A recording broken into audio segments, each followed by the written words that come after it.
Assalomu alaykum qadrli obunachilar. Biz navbatdagi oshxona mebelimizni olib kelib, sonab yig'ilib bitkizdik. Bu oshxona mebelimizni Farg'ona viloyati Quva tumaniga olib kelib, sonab yig'ilib bitkizdik.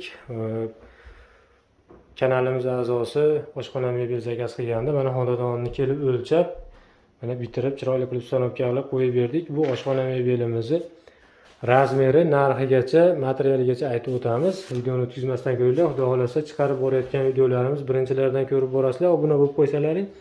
Bu oshxona mebelimizni razmeri shu uyda eshigidan kirish burchakgacha 344 sm joyiga tushdi. Balandligi 260 bo'ldi.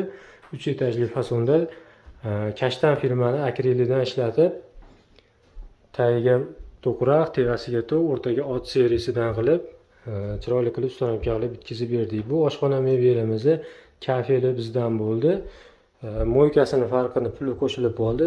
Sochiqlichlari, magnitlari, tuz quruqcha qo'ygani cho'ntaklari bor.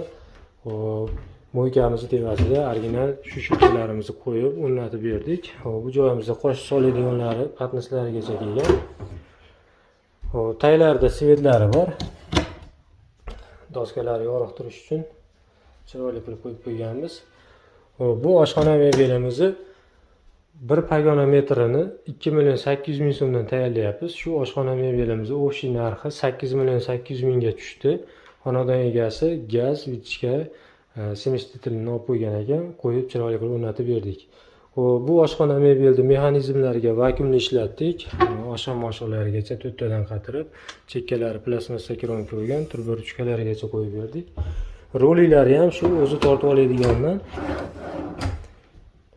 shu holatda chiroyli qilib sonab yig'ilib bitkizdik. Teva tomonlari ham chuqurgina bo'ldi. Katta idish tovoqlar ham bemalol tushaveradi.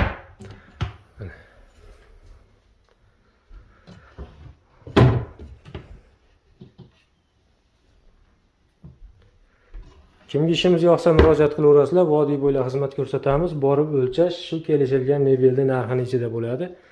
Xudo xolasa chiroyli ishlarni chiqarib borishga harakat qilamiz. Mana qo'ldan kelgan ishlarimizni qo'yib boryapmiz.